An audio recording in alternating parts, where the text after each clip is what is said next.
Good day everyone. Good day Ma'am Jelros P. Ador. I am Junril R. Pueblos, your student in CA-200 Section F, second year BS Criminology. Today, I'm going to report the Module 4. Lesson 4. Institutional-based corrections, structures, management, standards, programs and services in the Philippines, two system-based approaches to corrections, the Bureau of Corrections, Republic Act 10575, custody, security and control of prisoners, care and treatment of prisoners, release of prisoners' good conduct time allowance, GCTA, prohibited acts subject to disciplinary actions, BGMP, Republic Act 6975, Republic Act 9263, treatment of special needs or unusual offenders, emergency plans, movement transfer to prisoners, detainees, privileges of detainees and sentenced prisoners, the regional rehabilitation centers for youth, the child and youth welfare code, the death row, and the rule of the writ of amparo. Custody and control of prisoners' care. If a prisoner has concerns for their safety, they can be placed in protection, a place area of prison that is separated from the mainstream prisoners. Prisoners can ask to be put on a protection order, or the general manager of prison may choose to put prisoners on a based on information received. A protection order does not limit the prisoner's access to family visits or programs. The prisoner subject to request must be safeguarded from the when the request is received until assessment of the request is complete.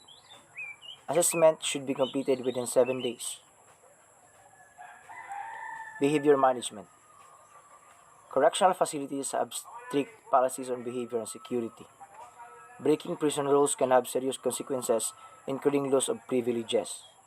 Offenses may lead to additional police charges, court appearances, and added time to the prisoner sentence. A visiting tribunal that will make decisions and pass judgments without the need to be transferred to court. All misconduct will be added to the prisoner's case plan. Protection, safety, and security.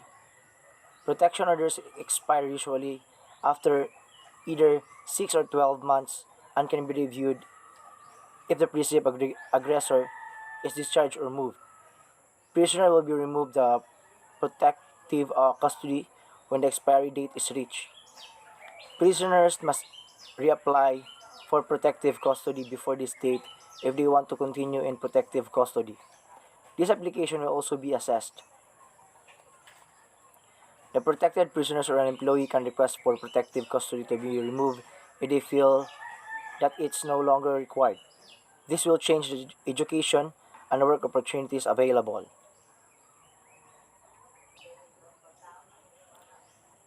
Research have shown that education and employment can significantly reduce the risk of reoffending.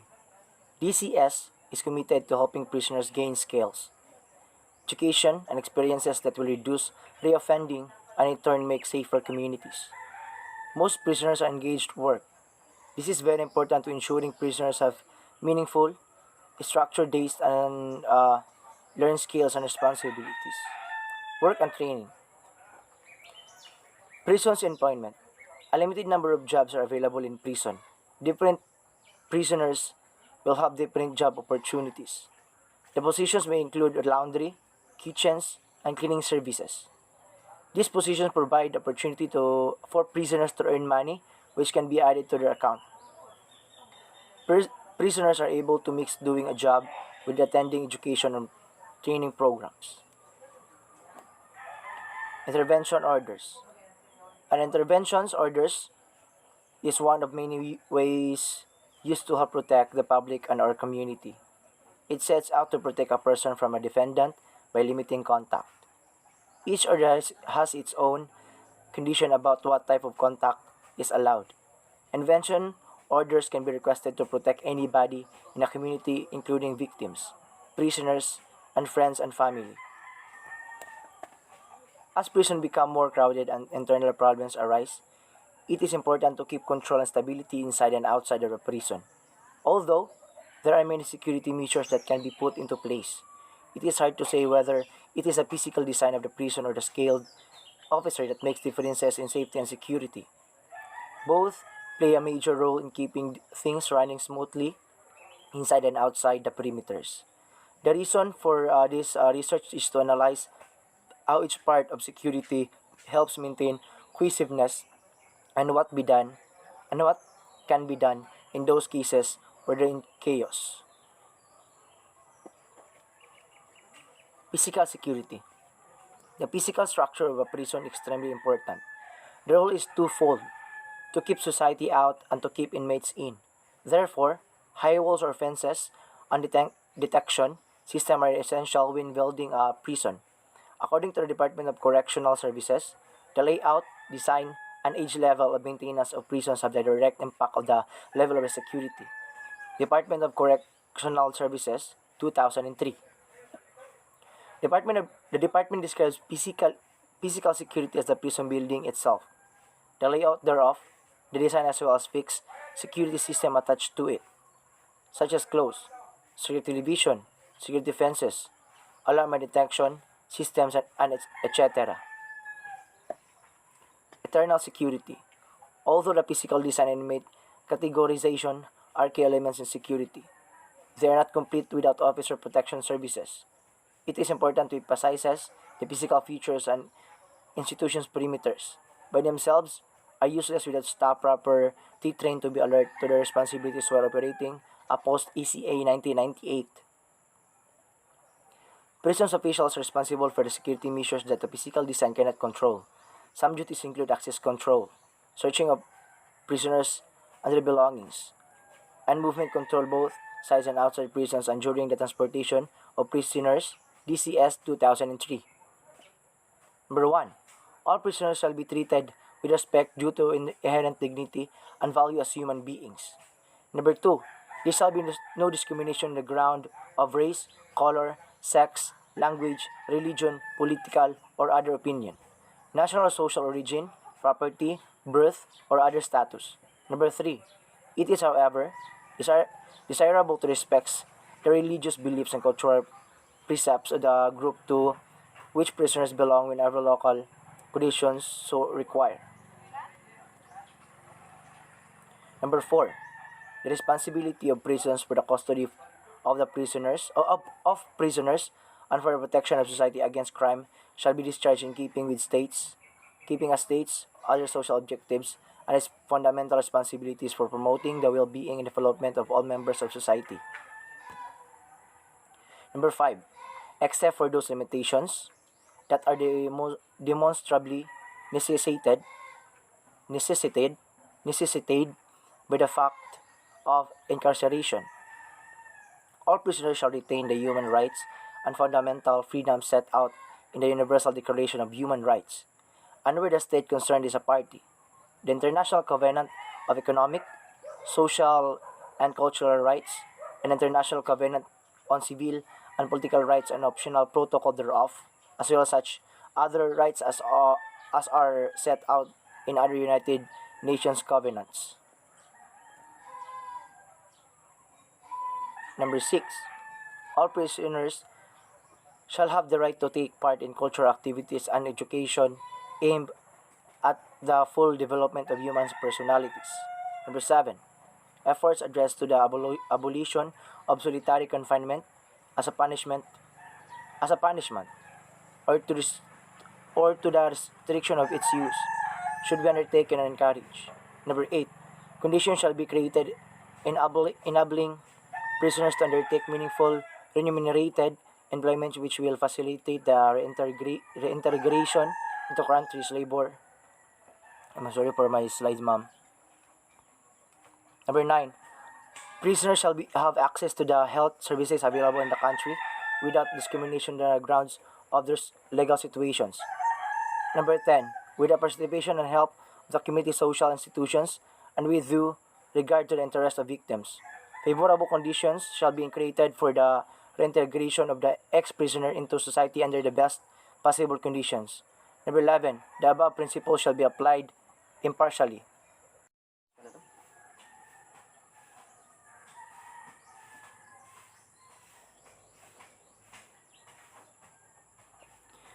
Release of prisoners. Release dates are determined by sentencing laws. The sentencing judge and the SA parole board. Some prisoners will automatically have standard conditions imposed, while others will have additional conditions added to their order. Some prisoners may be eligible for temporary release, which is granted on a case-by-case basis. Applying for parole. The parole board review the prisoner's case and decide whether or not to grant parole. They will also decide upon the specific conditions of the release. DCS are not responsible for parole or a prisoner sentence, its conditions or durations. DCS, role to manage prisoners who have been sentenced by the court. Parole condition. Offenders sentenced to 1 and 2 years automatically have standard conditions set unless the court states otherwise. The judge may impose special release conditions on a case-by-case basis. The parole board can set specific conditions at a prisoner release. When a prisoner has been released with conditions, they are dosed as an offender rather than a prisoner. A community corrections officer will manage the offender to ensure they comply with the condition of their order. Temporary release. Even prisoners can apply for leave of absence from prison for comparison reasons. This could be a funeral, a family visit, or a home visit. It can be granted when it is organized that the leave will aid the prisoner's rehabilitation. This is only granted when the prisoner is eligible, and eligibility depends upon many factors. A multidisciplinary team will make the decision and inform the prisoner of the outcome. If leave is granted for compassionate reasons, such as funeral, the prisoner is likely to come unaccompanied by officers for duration of the escort. The family will be advised of this condition in advance. The prisoner's case manager will be able to provide further information on how to apply. Prisoners in low security prisons may be eligible to participate in work release programs, conduct job searches towards the end of their sentence, attend of many training programs to help with the rehabilitation. Good Conduct Time Allowance, or GCTA. Republic Act 10592 was enacted in 2013, amending Republic Act 3815 of the Revised Penal Code RPC. The law increased the GCTA of prisoner to be credited in the revise of their sentence. Last June, the Supreme Court SC ruled that should apply retroactively. Some lawmakers, including Senate President Vicente Tito Soto III, are calling for a review of the law. But what exactly is GCTA? Can all prisoners benefit from it? Good Conduct Allowance, or GCTA, is a sentence reduction provision afforded prisoners who show good behavior. It has been in existence since 1906. Act 1533 provided for the diminution of sentences imposed upon prisoners in consideration of good conduct and diligence. Citing a 1908 decision, the Supreme Court, or SC, said the law served a double to encourage a convict in an effort to reform and induce habits of industry and good conduct in the person beyond one sentence, and aid to disciplinary various jails and penitentiaries. 24 years later, the ROC, a legal code governing crimes and their punishment, was signed into law, incorporating good conduct time allowance for any prisoners in any penal situation. What is Republic Act 10592 and how does it work? In May 2013, then President Benigno Noynoy Aquino III signed the Republic Act 10592, amending Article 29, 94, 98, and 99 of the RPC, which sought to expand the application of GCTA to those underrepresented imprisonment or those detained prior and during criminal trial who are deemed too dangerous for release. Increase the number of days that may be created for GCTA. Allow an additional sentence reduction of 15 days for each month of study, teaching, or monitoring services, and also expand the special time allowance for loyalty and make it applicable to those under prevented imprisonment. Pre-Republic Act 105-92 GCTA, during the first 2 years of his imprisonment, 5 days each month of good behavior. During the 3rd to the 5th year, inclusive 8 days for each month of good behavior. During the following years until the 10th year, inclusive 10 days for each month of good behavior. During the 11th and successive years of his imprisonment, 15 days for each month and good behavior. During the first 2 years of imprisonment, 20 days for each month of good behavior. During the 3rd to the 5th year, inclusive 23 days for each month of good behavior. During the following years until the 10th year, inclusive 25 days for each month of good behavior. During the 11th and successive years of his imprisonment, 30 days for each month of good behavior.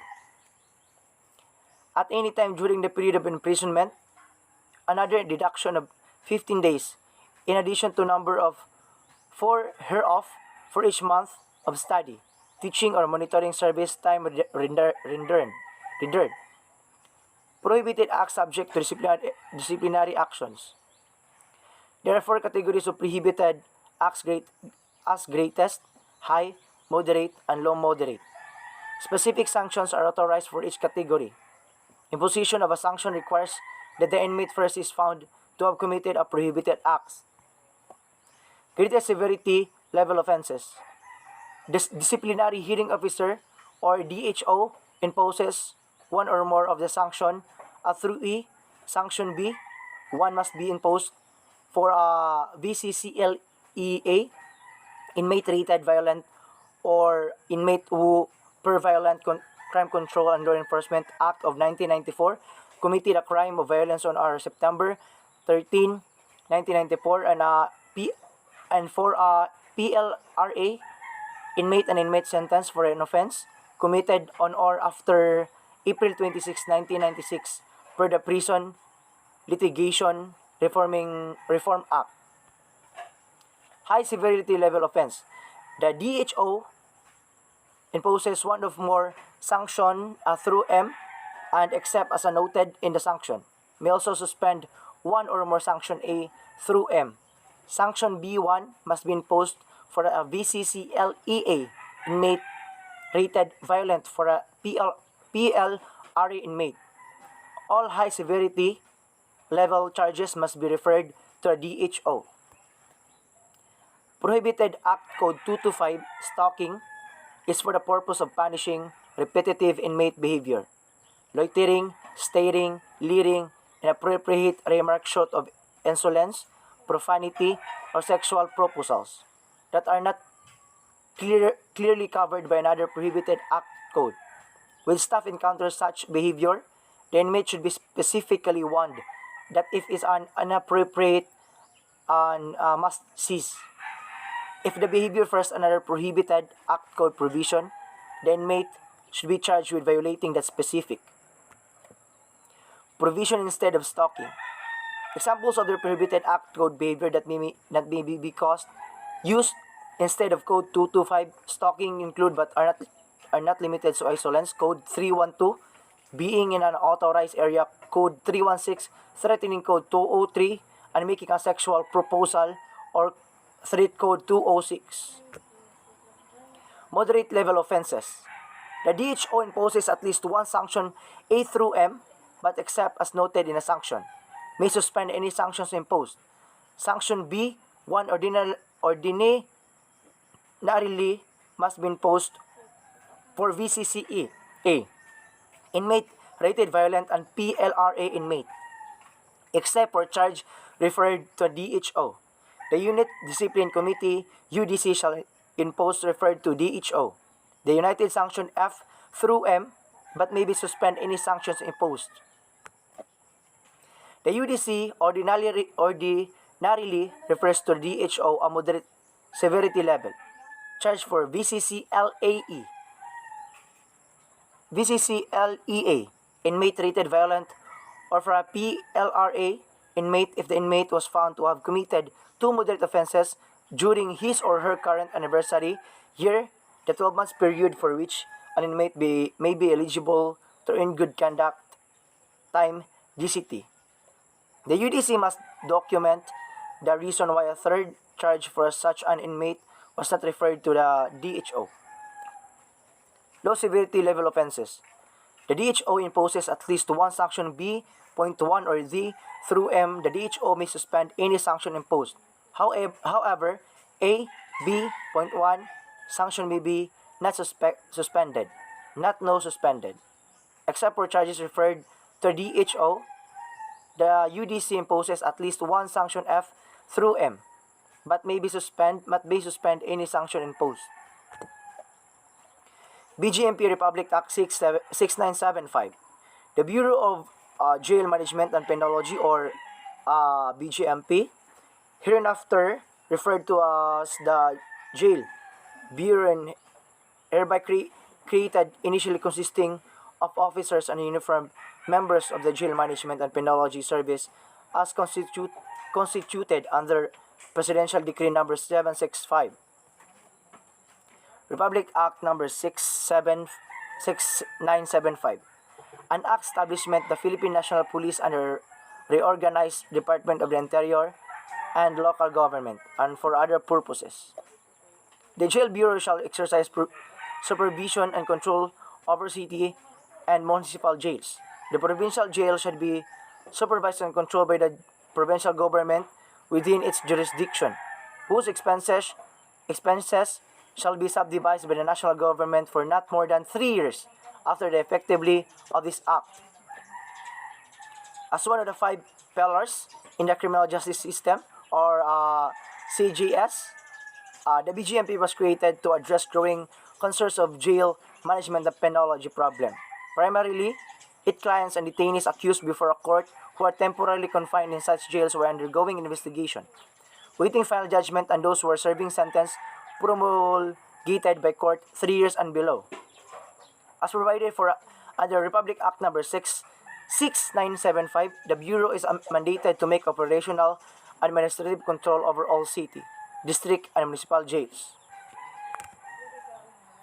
The Bureau has 4 major areas of rehabilitation program, namely livelihood projects, educational and vocational training, recreation and sports, and religious spiritual activities. These were continuously implemented to eliminate the offenders' pattern of criminal behavior and to reform them to become law-abiding and productive citizens.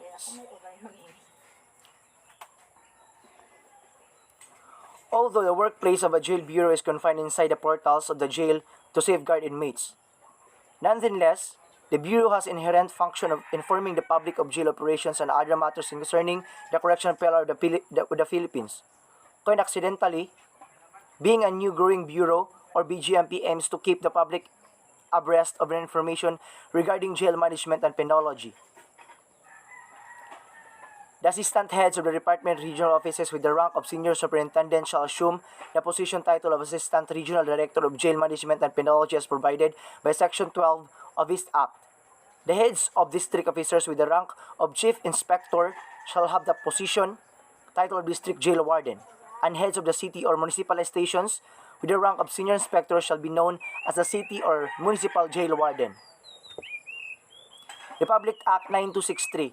This act, known as the Bureau of Fire Protection and Bureau of Jail Management and Penology Professionalization Act of 2004.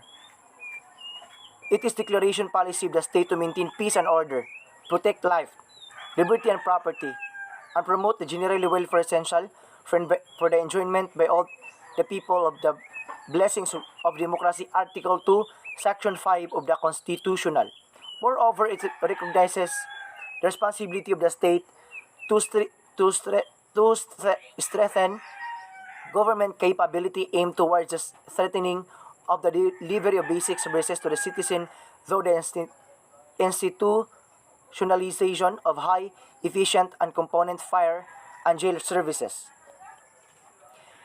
It is provided for under Republic Act Number 6975, otherwise known as the Department of the Interior and Local Government Act of 1990, that the task of the protection and jail management and penology shall be responsibility of the Bureau of Jail Management and Penology, BGMP, respectively. Moreover, Section 3 of the Republic Act Number 8551, otherwise known as the Philippine National Police Reform and Reorganization Act of 1998, provides that in times of national emergency, BFP and the BGMP along with the Philippine National Police, PNP shall, upon the direction of President, assist the Armed Forces of the Philippines or EFP in the meeting of the national emergency. In addition to the performance of their inherent functions as amended by law.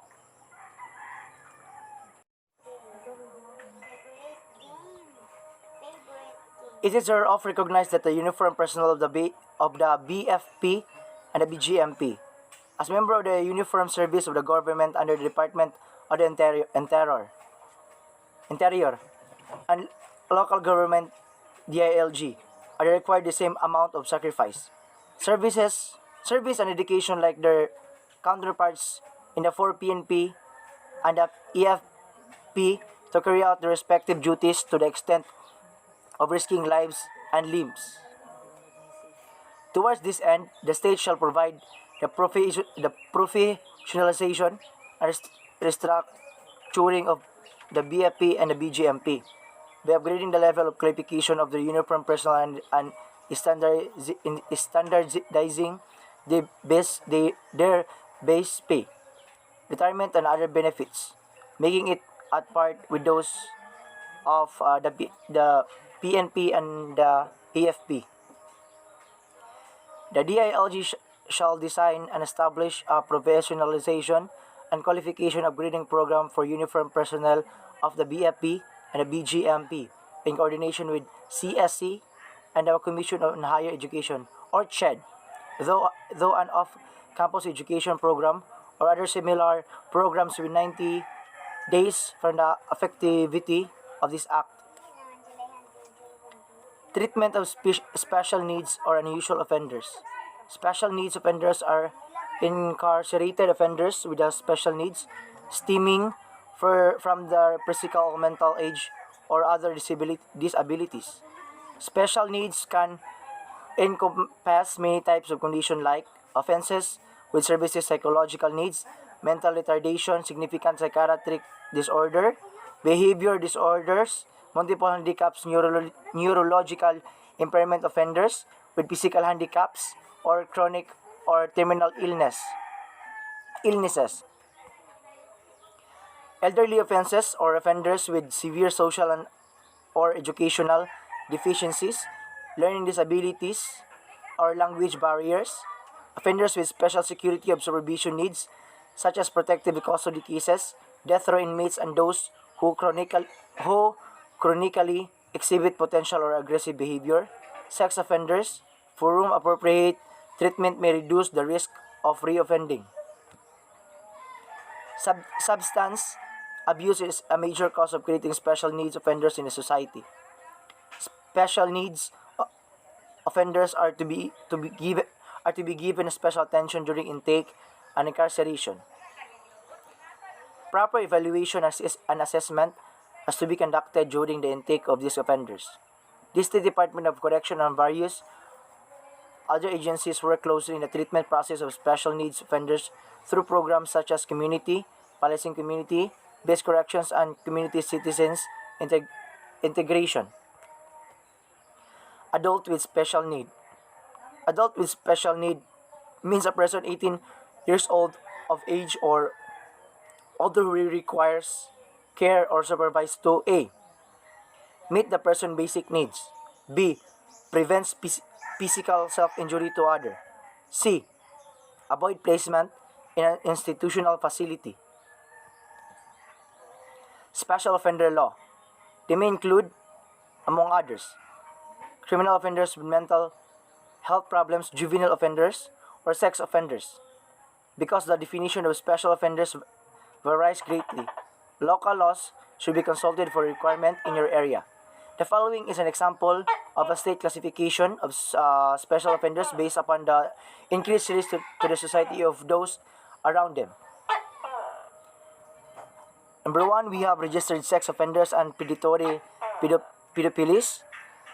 Number 2, gang members, child abuses. And the last one is offenders with a history of domestic violence.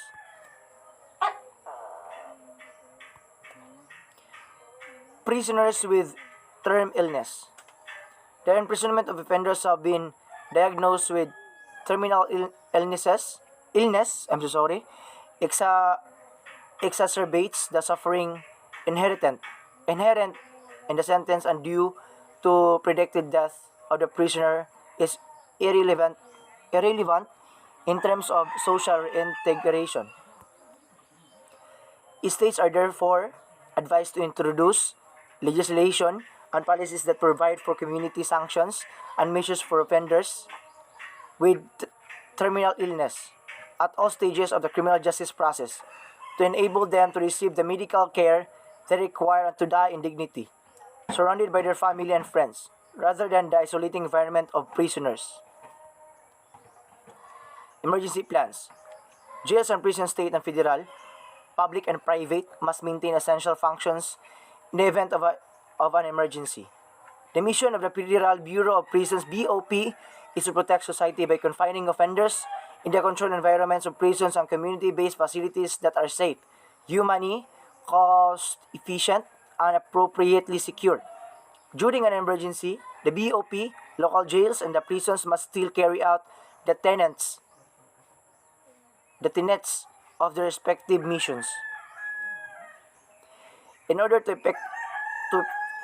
effectively operate in the event of an emergency, an agency should take some preparedness measures. Protection. Necessary to secure the homeland against both terrorist acts and man-made of natural disaster. Mitigation. Necessary to reduce the loss of life and property by lessening the impact of disasters. Response. Necessary to save lives, protect property and environment, and meet basic human needs after an incident has occurred. Recovery. Necessary to assist communities affected by an incident to recover effectively. There are steps we as individuals or agencies can take to protect against, prevent, mitigate, respond to recover emergency situation, regardless of the event's origin. It is cruel that country jails and prisons have an emergency operation plan, also known as a continuity of operations plan of business continuity plan.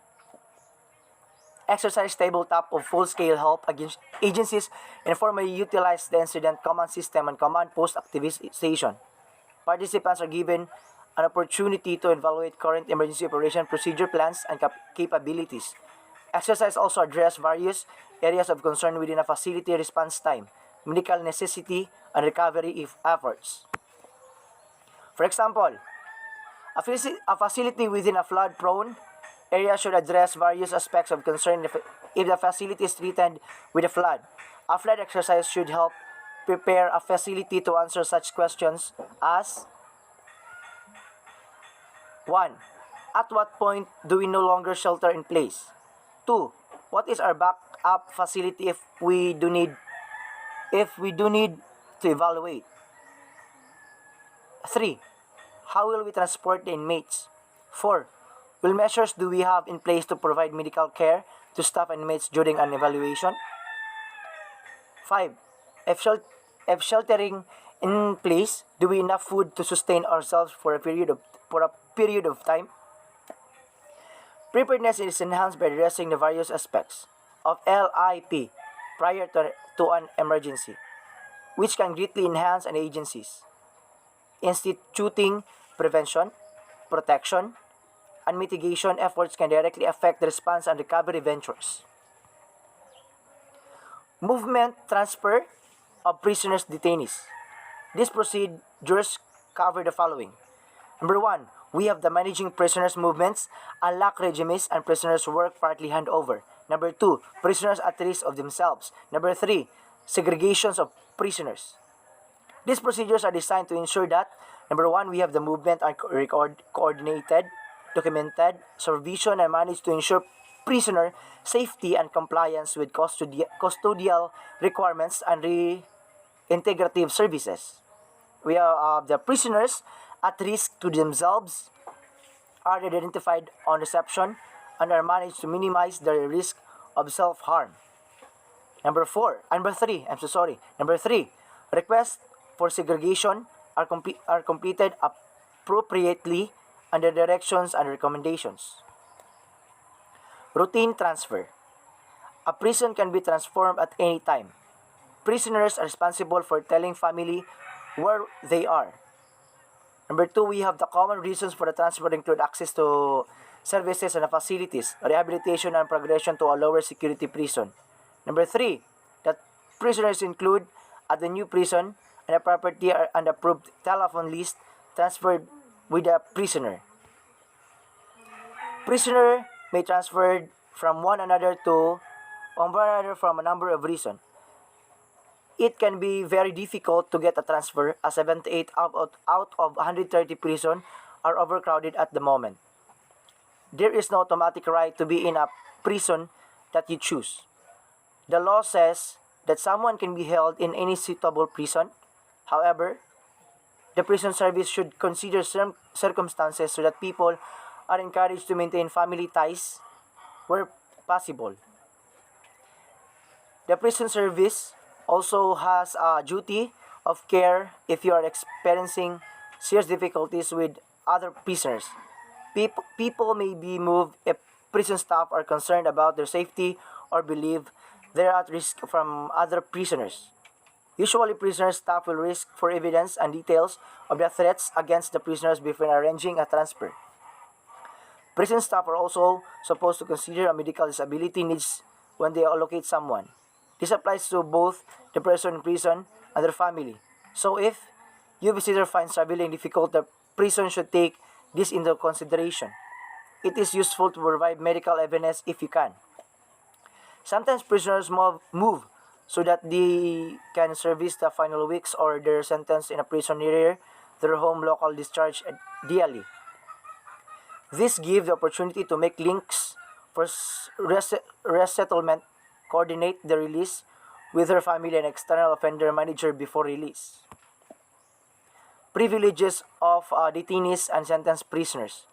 Prisoners' rights. Discipline, security are principal concerns in jails and prisoners in the United States. As such, some rights granted to free citizens are limited, as the rights to counsel and to do not accuse oneself with infraction and curbing crimes committed in a prison or jail are being investigated. However, other rights are still granted. As long as there are no security concerns, inmates are free to practice their religion. Prisoners maintain her right to full and equal protection. Rights granted to prisoners also include rights that are specific to incarceration. They are guaranteed separation based on age, sex, and criminal classification. Clothing must be provided for felons. Prisoners and jail must make a reasonable effort to protect inmates for violence and provide them access to a legal education. Some form of recreation must be provided, and prisoners must have access to necessary and reasonable mental attention. Right to be free from personal abuse and right to be protected against the following: any deprivation of his basic needs under normal situation. Corporal punishment. A. Use of physical force. B. Solitary confinement or segregation as a positive measure. Right good conduct time allowance, GCTA for good behavior. Right to have access to the following as far as practicable. A. Medicine and health services. B. Rehabilitation program. C. Visitation, conjugal and male services. D. Free legal services and materials. right to exercise his religious beliefs, right to air grievances and complain through proper authorities, right of women offenders to be personally attended supervised by women officer without prejudice, prejudice doctors, nurses, and local welfare officer for carrying out their professional duties in the institutions for women. Right of foreign nationals to communicate with their diplomatic and solar representative. Prisoners' privileges.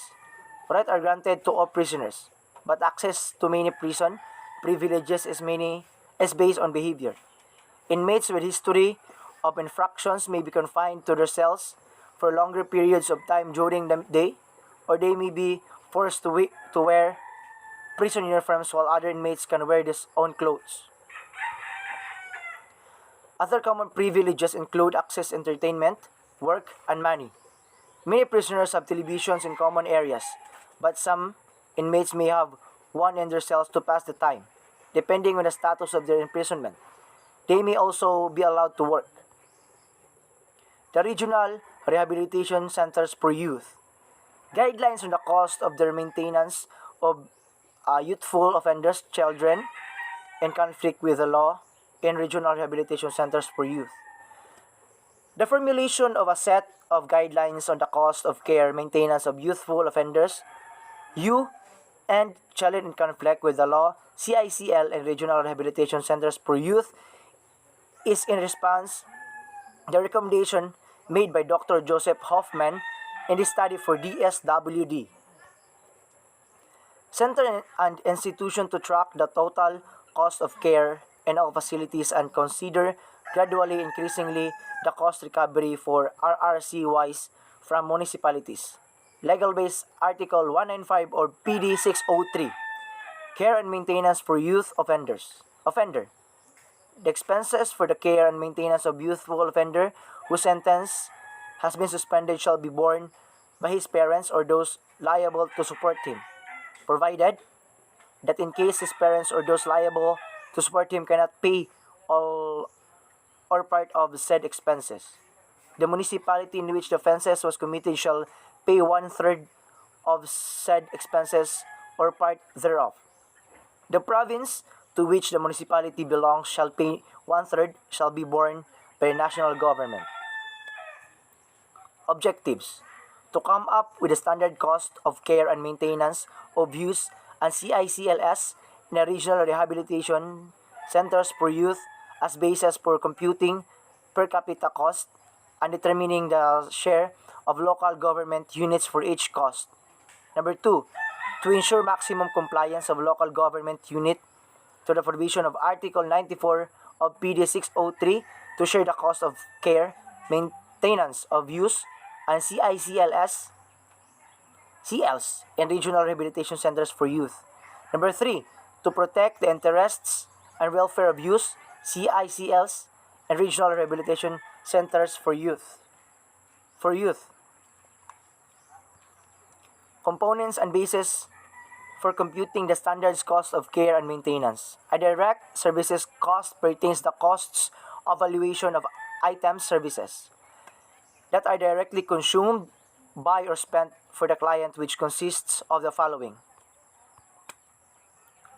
Number 1, home life services. A. Food includes 3 complete meals and 2 snacks. B. Clothing consists of at least 4 sets of clothing, each set consisting of outer clothing, underwater and sleeping clothes. At least 3 sets of required school uniform and at least 1 set of required PE uniform for those who are in school, shoes and slippers. C. Toiletries consist of personal supplies, face towel, toothbrush, soap, and shampoo to be given upon admission. Toothbrush may be given after meal, after making, and before sleeping. D. Linen consists of pillow, blankets, pillowcases, and mosquito net if needed upon admission. Number 2. Health services cover physical examination, laboratory, medicines, dental checkup, and treatment, including psychological evaluation. The Child and Youth Welfare Code. Presidential Presidential Decree number 603, the Child and the Youth Welfare Code. Title number 1, General Principle. Article 1, Declaration of Policy. The child is one of the most important assets of the nation. Every effort should be exerted to promote his welfare and enhance his opportunities for a useful and happy life. The child is not a mere creature of the state. Hence, his individual traits, the aptitudes, should be cultivated to the utmost insofar as they do not conflict with the general welfare. The molding of the character of the child starts at the home. Consequently, every member of the family should strive to make the home a wholesome and harmonious place, as its atmosphere and conditions will greatly influence the child's development. Attachment to the home and strong family ties should be encouraged, but no to the extent of making the home isolated and exclusive and unconcerned with the rest of the community and the country. The natural right and the duty of parents in the rearing of the child for civic efficiency should receive the aid and support of the government. Other institutions like the school, the church, the guild, and the community in general should assess the home and the state in the endeavor to prepare the child for the responsibilities of adulthood. Article 2. Title and Scope of Code. The code shall be known as the Child and Youth Welfare Code. It shall apply to persons below 20 years of age except those emancipated in accordance with law. Child or minor or youth, as used in code, shall refer to such persons. Article 3. Rights of the Child. All children shall be entitled to the rights here set forth without distinction as to legitimacy or illegitimacy, sex, social status, religion, political antecedents, and other factors. Every child is endowed with the dignity and worth of human being from the moment of his conception, as generally accepted in the medical parlance, and has therefore the right to be born well. Number 2, every child has the right to a wholesome family life that will provide him with love, care, understanding, guidance and counseling, and moral material security. The dependent or abandoned child shall be provided with the nearest substitute for a home. Every child has the right to a well-rounded development of his personality to the end of that he may become a happy, useful, and active member of society. The gifted child shall be given opportunity and encouragement to develop his special talents. The emotionally disturbed or socially maladjusted child shall be treated with sympathy and understanding, and shall be entitled to treatment and competent care. The physically or mentally handicapped child shall be given the treatment, education, and care required by his particular condition. Every child has the right to a balanced diet, adequate clothing, sufficient shelter, proper medical attention, and all the basic physical requirements of a healthy and vigorous life. Every child has the right to be brought up in atmosphere of morality and rectitude for the enrichment and the strengthening of his character. Number 6. Every child has the right to an education commensurate with his abilities and to develop of his skills for the improvement of his capability for service to himself and to his fellow men. Number 7. Every child has the right to full opportunities for safe and wholesome recreation and activities, individual as well as social, for the wholesome use of his leisure hours. 8. Every child has the right to protection against exploitation, improper influences, hazards, and the other condition or circumstances prejudicial to his physical, mental, emotional, social, and moral development. Number 9. Every child has the right to live in a community and a society that can offer him an environment free from pernicious influences and conducive to the promotion of his health and cultivation of his desirable traits and attributes. Number 10. Every child has the right to the care, assistance, and protection of the state, particularly his parents or guardians fail or are unable to provide him with his fundamental needs for growth, development, and improvement. And this is my last slide, ma'am. Ador. Every child has the right to an efficient and honest government, that they will depend his faith in democracy and inspire with the morality of the constituted authorities both in their public and private lives. Last, number 12. Every child has the right to grow up as a free individual in an atmosphere of peace, understanding, tolerance, and universal brotherhood, and with determination to contribute his share in the child. Every child, regardless of the circumstances of his birth, sex, religion, social status, political antecedents, and other factors, shall. And I'm so sorry, ma'am. This is my continuation of my report. Number 1. Strive to lead an upright and virtuous life in accordance with the tenets of religion, the teachings of his elders and mentors, and biddings of a clean conscience. 2. Love, respect, and obey his parents, and cooperate with them in the strengthening of the family. 3. Extend to his brothers and sisters his love, truthfulness, and helpfulness, and the endeavor with them to keep the family harmonious and united. 4.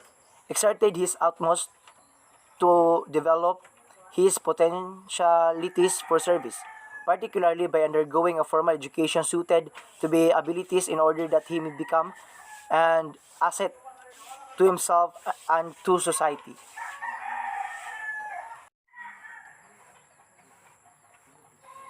That's all, ma'am. That's all, everyone, and thank you.